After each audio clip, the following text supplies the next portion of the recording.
감사하며 기도드립니다. 아멘. 주께서 귀한 주일에 우리에게 주시는 말씀은 요한복음 17장 1절로 5절 말씀입니다.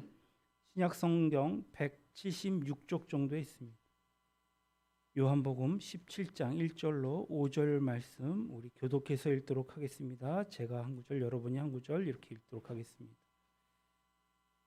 요한복음 17장 1절로 5절 말씀입니다. 예수께서 이 말씀을 하시고 눈을 들어 하늘을 우러러 이르시되 아버지여 때가 이르렀사오니 아들을 영화롭게 하사 아들로 아버지를 영화롭게 하게 하옵소서.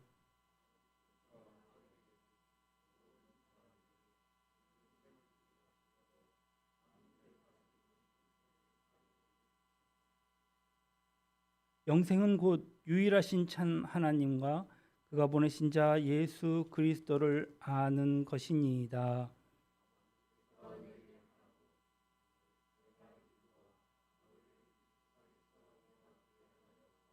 같이 하겠습니다. 아버지여 창세전에 내가 아버지와 함께 가졌던 영화로서 지금도 아버지와 함께 나를 영화롭게 하옵소서. 아멘. 우리 옆 사람과 인사합시다. 행복하세요. 축복합니다. 할렐루야. 감사합니다. 우리 박차례 권사님, 또 주복희 성도님, 또 우리 담비자매, 그리고 코로나로 힘들어하는 우리 임정숙 사모, 또 우리 서보석 형제 빠른 쾌유가 있기를 바랍니다. 우리 사모님은 내일 그 해제가 되는 것 같아요. 그래서 아무쪼록 코로나 걸렸어도 좀 미비한 그 병증으로 빨리 쾌유할 수 있도록 우리가 노력했으면 좋겠습니다. 할렐루야. 지난주 우리 광복이 있었는데요. 1945년 미국의 히로시마 원폭 투하로 일본이 무조건 항복하였지요. 그리고 우리나라가 광복이 되었습니다. 지난주로 광복한 지 77주년이 되었는데요. 저는 그 어느 해보다도 제가 56년을 살아오면서 이렇게 초라하고 실망스러운, 어떻게 보면 좀 초등학교 가을 운동회도 아니고 천막 쳐놓고 광복절 행사를 처음 봐왔습니다. 77년 전 미국에서 독립운동을 이끌었던 이승만 박사가 귀국했을 때 그분에 대한 대한민국의 환영은, 국민의 환영은 가히 열광적이었습니다. 모든 정파를 막론하고 대한민국의 초대 대통령은 당연히 그분이 되어야 한다는 생각을 갖고 있었습니다. 그 결과 1948년 그때까지 그 자신을 위한 어떤 정당을 만들지 아니하였음에도 불구하고 그분은 재헌국회에서 초대 대통령으로 무난히 당선된 것입니다. 한 나라의 초대 대통령이 된다는 것은 여간 큰 영광이 아닙니다. 초대 대통령은 그 나라의 역사상 단 한 사람밖에 없는 그러한 존재할 수 없는 것이죠. 아무리 수천 년이 흘러도 그 나라가 존속하는 한 초대 대통령은 다시 나올 수 없는 것입니다. 그처럼 귀한 자리를 차지한 사람이 된다는 것은 얼마나 영광스러운 일이겠습니까? 그러나 그분의 영광은 오래가지 못했습니다. 그분은 일제에 빼앗긴 조국 광복을 위해 자신의 전생애를 바쳤던, 이제 그 조국을 떠나서 망명의 길에 오를 수밖에 없었고, 말년에는 망명지인 하와이에서 정말 식물인간처럼 지내시다가 죽은 시체가 되어서야 조국으로 돌아올 수 있었습니다.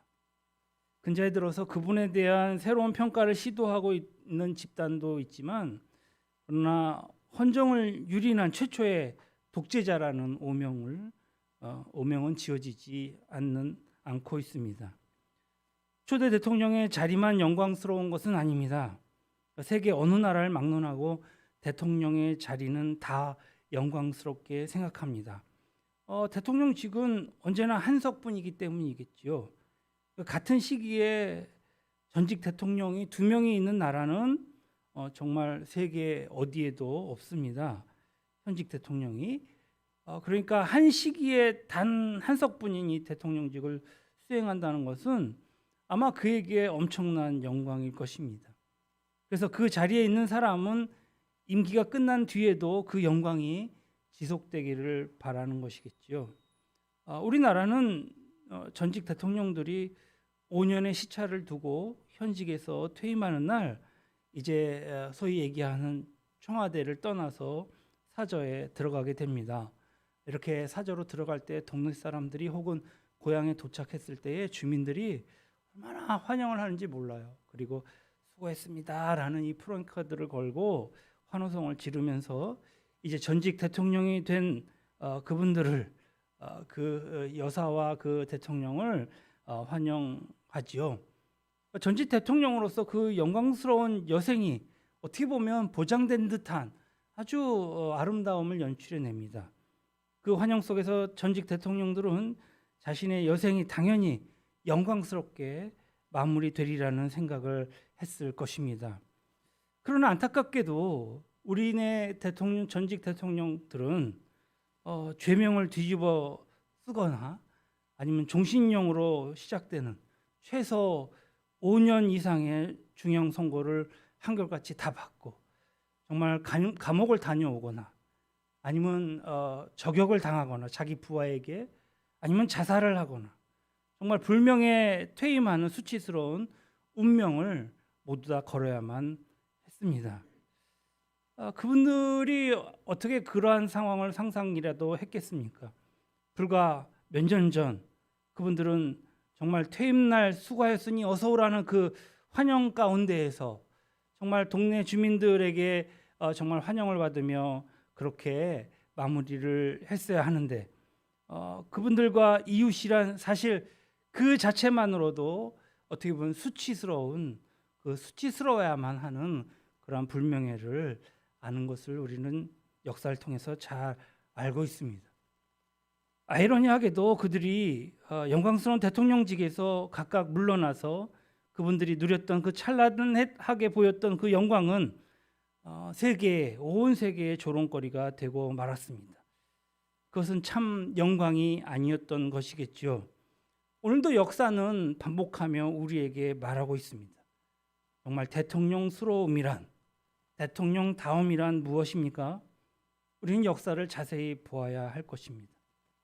이 역사적 사실을 바로 인식하여야만 대통령직이 얼마나 두렵고 떨리는 마음으로 임해야 하는지 알 수 있을 수 있겠습니다.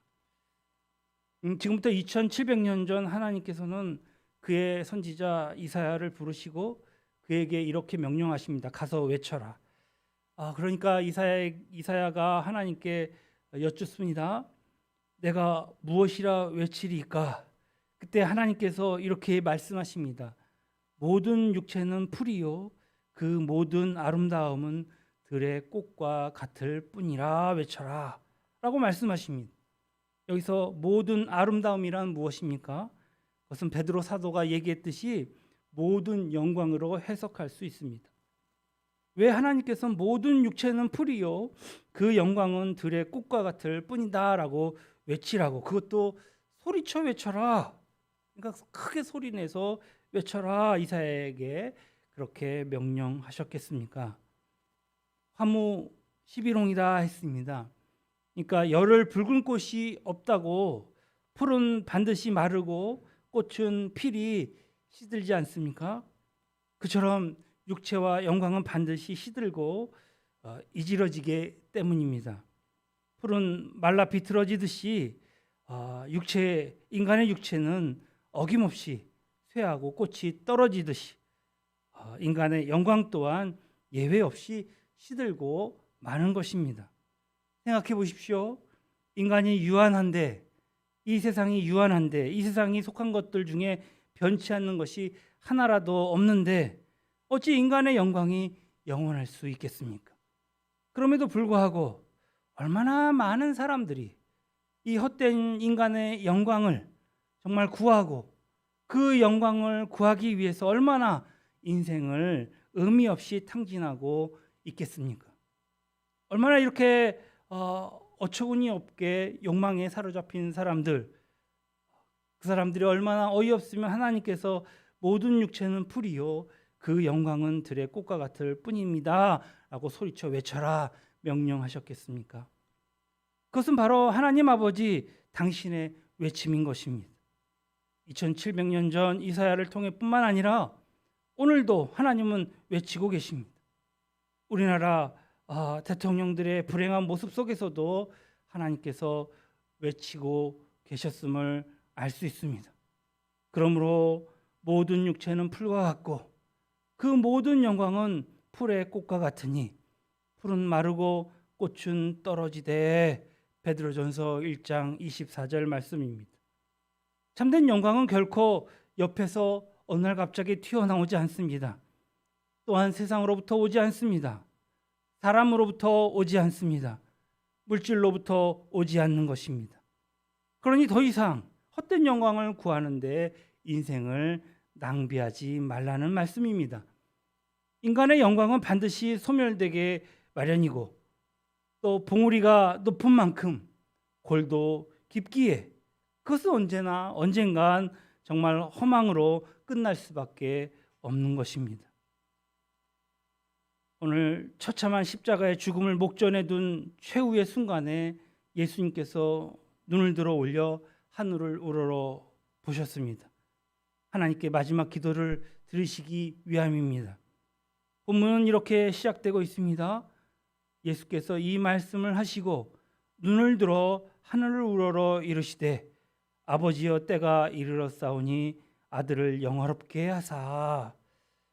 저는 무심코 읽을 때는 그냥 넘어갔는데 다시 한번 자세히 읽어보니 이것이 무슨 뜻일까 굉장히 해석하기가 쉽지 않았습니다. 그래서 영문을 보았죠. 때가 이르렀다는 것은 죽음의 시간이 이제 코끝에 다가왔다는 말이죠. 최후의 순간이라는 말입니다. 그 마지막 순간 주님께서 아버지께 이제 자신의 생명을 구하였습니까? 혹은 고통이 없는 정말 편안한 죽음을 원하셨습니까? 그것이 아니었습니다. 아버지여 때가 이르렀사오니 아들을 영화롭게 하사 했습니다. 이 말씀의 의미를 주목해야 할 것입니다. 이것은 다름 아닌 하나님께 영광을 구하고 있는 것입니다. 하나님의 영광이 우리 예수님을 주님을 영광스럽게 해주기를 간구하셨다는 말씀입니다. 오직 하나님만 영원하신 분이시기에 참된 영광, 영원한 영광은 하나님으로부터만 위로부터만 주어짐을 주님께서 아셨던 것입니다. 그러니까 주님께서는 마지막 순간에 하나님의 영광을 구하고 있는 것입니다. 그렇다면 우리는 세 가지의 질문에 관해 해답을 얻을 수 있습니다. 첫째는 우리는 왜 하나님의 영광을 구해야 할까요? 오늘 본문 1절을 통해서 주님께서는 이렇게 간구하고 계십니다. 다시 1절을 보겠습니다. 예수께서 이 말씀을 하시고 눈을 들어 하늘을 우러러 이르시되 아버지여 때가 이르렀사오니 아들을 영화롭게 하사 아들로 아버지를 영화롭게 하게 하옵소서. 오늘 주님께서는 예수님께서는 하나님의 영광을 구하는 것만이 아닙니다. 하나님의 영광을 얻음으로 하나님께 영광을 돌리는 자가 될 수 있도록 해달라고 기도를 드리고 있는 것입니다. 그리스도의 삶의 목적으로 하나님께 영광을 돌리는 것입니다. 그러나 생각해 보십시오. 언젠간 시체가 되어 썩어 문드러질 이 육체로 하나님께 어찌 영광을 돌려드릴 수 있을까요? 어떻게 이 육체로 하나님께 어찌 영광을 돌려드릴 수 있겠습니까? 어떻게 오직 욕망의 노예가 되어서 정말로 수단과 방법을 가리지 않고 좌충우돌하는 우리의 삶이 이렇게 끝나버리는 우리의 죽음이 하나님께 무슨 영광이 되겠습니까? 오직 하나님의 영광을 구하고 그것을 얻는 자만이 하나님께 영광 돌릴 수 있는 삶을 살 수 있는 것입니다. 하나님의 영광을 의의 빛 속에서만 바른 길을 따라 바른 삶을 살 수가 있는 것입니다. 하나님의 영광 속에서만 우리의 마음과 생각이 빛으로 채워질 수 있기 때문입니다. 하나님의 영광과 함께하지 못하는 자의 삶은 마치 흑암 속의 삶과 같아서 하나님께 도무지 영광을 돌려드릴 수 없습니다. 예수 그리스도의 일거수일투족이 하나님께 영광 돌릴 수 있었음을, 이제 죽기까지 오직 하나님의 영광만을 드러내실 수 있었음을 당신 자신이 먼저 하나님의 영광 속에, 그 영광의 빛 속에 거하셨기에 가능했다는 말씀입니다. 여러분이 정말 하나님께 영광만 돌려드리는 진리의 삶을, 정말 그 희열을 맛보시기를 원하십니까? 그렇다면 이 시간부터 먼저 하나님의 영광을 구하는 자가 되시기를 바랍니다. 둘째, 하나님의 영광을 구하고 또 하나님께 영광을 돌린다는 것은 구체적으로 무슨 의미일까요? 4절을 통해서 주님은 이렇게 기도하셨습니다. 아버지께서 내게 하라고 주신 일을 내가 이루어 아버지를 이 세상에서 영화롭게 하였사오니, 주님께서 이 세상에서 어떻게 하나님 아버지께 영광을 돌리셨습니까? 주님께서는 이제 하나님께서 주님께 하라고 명령하신 일을 완수하심으로 하나님 아버지께 영광을 돌리셨다 했습니다. 무슨 말입니까? 만약 예수 그리스도께 십자가의 죽음을 이제 회피하셔서 정말로 그 십자가를 통해 이루시려는 그 하나님의 구원의 역사를 예수가 무산시키셨다면, 주님께서 아무리 하나님의 영광을 노래한들 그것은 하나님을 향한 참된 영광이 되지 못했을 것이라는 말씀입니다. 하나님의 영광을 드러낸다는 것은 이제 입으로만, 말로만, 노래로만 되는 것이 아닙니다. 지금 하나님께서 내게 하라고 명령하신 일들을 구체적으로 이루어내는 것, 구속의 사역을, 구원의 사역을 이루는 것, 그것이 하나님을 영화롭게 하는 것이었다는 말씀입니다. 많은 사람들이 자신이 지금 하나님을 위해서 해야 할 일이 무엇인지를 묻습니다. 그러나 우리는 알고 있습니다. 그러므로 우리 자신에게 스스로 되물어봐야 합니다. 여러분들께서는 여러분들이 지금 해야 할 일들이 무엇인지 정말 모르고 계십니까? 나는 지금 내가 해야 할 일이 무엇인지 정말 모르겠습니다 라고 말씀하실 수 있겠습니까? 내가 지금 부모님을 위해서 해야 할 일이 무엇인지 정말 모른단 말씀입니까? 내가 아내를 위해서, 내가 남편을 위해서 마땅히 해야 할 일임에도 불구하고 계속 회피하고 있는 일이 있음을 정말 모르고 계십니까? 형제 자매에 대한 응당해야 할 말, 또 정말 어떻게 보면 형제 자매에게 해서는 안 되는 그러한 일들을 행하고 요구하고 있으면 정말 우리는 모르는 것일까요? 우리가 지금 예언교회 다니지만 예언교회 교인으로서, 성도로서 이 교회에서 감당해야 할 일이 무엇인지 정말 우리는 모르는 것일까요? 진리를 쫓는 그리스도인으로 내 삶의 일터에서 또 이 사회의 일원으로서 내가 해야 할 일을 과연 모른다고 할 수 있을까요? 우리는 너무나도 잘 알고 있는 것입니다. 바로 그 일을 회피하지 않는 것, 그 일을 행하는 것, 그것이 이 세상에서 하나님께 구체적으로 영광을 돌리는 것임을 믿으시기 바랍니다. 왜 사람들이 양심의 가책 속에서 고통스럽게 살아갈까요? 해야 할 일이 무엇인지 모르는 것이 아닙니다. 너무너무 잘 알고 있음에도 불구하고 행하지 않기 때문이죠. 또 행하지 말아야 할 것이 무엇인지 뻔히 알고 있으면서 그것을 행하는 까닭일 것입니다. 왜 이토록 어리석은 삶을 사는 것일까요? 그것은 바로 우리의 욕심 때문일 것입니다. 정말 이기적으로 나밖에 모르는 그 아집과 고집 때문이 아니겠습니까? 한평생 양심의 가책으로 인해 고통과 갈등으로 일관하기에 인생은 너무 짧고 너무나 귀중함을 우리는 잊지 말아야 할 것입니다. 한마디로 인생의 의미를 부어야 하며 정말 그 인생의 아름다운 열매를 맺기 위해 힘써야 한다는 말입니다. 마지막으로 언제 하나님의 영광을 구해야 하겠습니까? 언제입니까? 오늘 본문 말씀 5절에 다음과 같이 증언해 주고 있습니다. 아버지여, 창세전에 내가 아버지와 함께 가졌던 영화로서 지금도 아버지와 함께 나를 영화롭게 하옵소서 했습니다. 주님께서는 성자 하나님으로서 삼위일체 되신 하나님, 아버지의 그 영광을 창세전부터 영원전부터 누리신 분이십니다. 그런데 육체를 입고 이 땅에 오셔서 계속 하나님 아버지의 영광을 구하며 그 영광 속에 살아오셨다는 사실입니다. 그런데 주님께서는 그 영광이 바로 지금 이 순간에도 당신과 함께 하시기를 간구하고 계신다는 말씀입니다.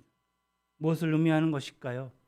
나는 과거 한때에 지나간 한순간에 정말 영광스러웠던 것은, 그것을 말하며 그것을 자랑한 것은 의미가 없다는 말입니다. 그것은 허망을 남겨주기에 영광스럽지 아니함만 못한 것입니다. 중요한 것은 무엇입니까? 지금 이 순간 영광스러워야 한다는 것이겠지요. 지금 이 순간 하나님의 영광 속에 있는 것보다 더 중요한 것은 없습니다. 왜 그렇습니까? 바로 지금 이 순간들의 집합이 일생이 되고 그것이 영원이 되기 때문입니다. 아까 전직 대통령들을 얘기했지만 전직 대통령들이 과거 한때 영광스러웠던 것처럼 보였을지라도 정말로 중죄수가 되어서 영어의 몸이 되어서 그 인생 전체가 정말 수치와 모멸 속으로 전락했음을 우리는 잘 알고 있습니다. 지금의 영광에 감추어진 정말 수치와 모멸을, 그 미래의 수치와 모멸을 조금만 지혜만 있더라도 그렇게까지 하지 않았을 텐데 우리는 그것을 거울 삼아 우리에게 교훈 삼아 생각해 봐야 할 것입니다. 그러나 지금까지 내 삶이 보잘것없는 것처럼 보였을지라도 지금 이 순간 하나님의 영광 속에 있다면 내 인생 전체가 대역전국으로 이루며 전혀 새로운 의미로 승화될 수 있음도 우리는 기억하셔야 할 것입니다. 성경은 말합니다. 요셉을 보십시오. 이집트로 끌려간 요셉이 그곳에서 한 것이라고는 13년 동안 종살이와 옥살이 한 것밖에 없습니다. 그보다 더 밑바닥 인생, 그보다 더 수치스러운 인생이 또 어디 있었겠습니까? 그러나 요셉이 시시각각 다가오는 매 순간마다 그가 하나님의 영광 속에 거했을 때에 바로 그 수치로운 종살이, 옥살이로 인하여 그는 이집트 제국의 국무총리가 되었을 뿐만 아니라 하나님의 도구가 되어 그 인생 전체가 영원히 영화롭게 되었다는 사실입니다. 우리나라 개신교의 역사를 보면 120년 통틀어 가장 귀하고 훌륭한 그러한 영적인 지도자가 누군가 생각해 볼 때 저는 단연코 주기철 목사님이다. 좀 그렇게 말씀드리고 싶습니다. 이 주기철 목사님처럼 존경받는 분도 드물 것입니다. 그에게 세상에서 자랑할 것이라고는 단 한 가지도 없었습니다. 그는 단지 신사참배에 반대하다가 오히려 옥에 갇혔다는 면에서는 어떻게 보면 예전에 전직 대통령들과 동일해 보입니다. 아니 더 못하게도 그분은 감옥 속에서 옥사해 버리고 말았습니다. 처참하기 짝이 없는 인생이었습니다. 그런데 어찌 한국인은 물론이요 일본인까지도 존경하는 이 땅의 대표적인 그리스도인으로 추앙받을 수 있었겠습니까? 살아생전 지금의 중요성을 알고 그는 매 순간마다 하나님의 영광을 구한 자였습니다. 매 순간마다 하나님의 영광을 구하는 그분을 하나님께서 하나님의 그 영원하신 영광으로 영원히 세워주셨다는 사실입니다. 세상에서 태어났던 인간치고 예수 그리스도보다 더 처참하게 죽은 인간이 또 어디 있었을까요? 오죽했으면 그 당시에 모든 구경꾼들마저도 주님을 황당한 실패자로 생각했겠습니까? 그런데 그토록 비참한 죽음을 맞이한 그 죽은 분이 어찌 영원하신 부활의 주가 되고 만인의 구원자가 되셨겠습니까? 그분은 내일이 아니라 어제만이 아니라 바로 지금, 언제나 지금 영원하신 하나님의 영광을 구하고 그 영광 속에 거하신 분이셨기 때문입니다. 여러분은 가두리 낚시를 해보신 적이 있으십니까? 저는 제 인생에 딱 한 번 코로나 이전에 친구분들과 같이 해보았습니다만, 여러분들 혹시 기억하실지 모르겠습니다. 몇 년 전에 제가 우럭을 가져와서 탕을 끓여 먹은 적이 있는데요. 그때 잡은 기억입니다. 시간마다 이 양식이 된 도미, 광어, 우럭 등들을 풀어놓는데 얼마나 밥을 굶겼는지 막 그 풀어놓자마자 바로 찌에 느낌이 옵니다. 쇠붙이가 숨겨져 있는 미끼인지도 모르고 그냥 막 물어버리는 것이죠. 풀어놓자마자 막 여기저기서 탄성이 나오고 막 이렇게 낚시질을 막 이렇게 당기는 것을 보게 됩니다. 먹을 것에 눈이 팔려서 그만 쇠붙이를 물었다가 그만 파멸되어 버리고 마는 것입니다. 사랑하는 성도 여러분, 어떤 경우에도 가두리 양식에 있는 물고기처럼 어리석은 인간은 되지 맙시다. 오직 욕망에 따라 세상의 영광만을 위해 미끼에 현혹되어서 우리의 인생을 탕진하지는 마시기 바랍니다. 그것은 결국 자기 인생의 전체를 망치는 첩경입니다. 그리고 어제의 영광만으로 만족치도 마십시다. 지금 하나님의 영광을 구하십시다. 내일부터라고 미루지도 마십시다. 지금이 없는 자에게는 내일도 없는 것입니다. 다가오는 매 순간순간마다 오직 하나님의 영광을 구하고 하나님의 그 영광 속에 거하며 하나님의 영광을 드러내십시다. 그것만이 나 자신을 영원하게 하면 물론이요, 나의 삶으로 사람과 하나님을 동시에 영화스럽게 하는 유일한 길, 참 생명의 길, 영원한 희열의 길인 것임을 믿으시기 바랍니다. 우리 기도합시다. 하나님 아버지, 번쩍거리는 이 헛된 영광을 구하느라 벌써 인생의 귀한 시간, 귀한 부분들을 탕진하지는 않았는지요. 그러느라 마땅히 해야 할 일들을 행하지 못한 채 날마다 양심의 가책과 고통 속에 살아가고 있었음을 고백합니다. 구하옵나니 우리를 영화롭게 해 주십시오. 그리하여 내 인생으로 하나님을 영화롭게 해드리는 참신앙의 기쁨을 맛보게 해 주십시오. 날이 갈수록 우리의 삶이 진리 안에서 더욱 성숙해지고 원숙해지는 정말 참 생명과 영원한 희열의 삶이 되게 해 주십시오. 예수님의 이름으로 감사하며 기도드립니다.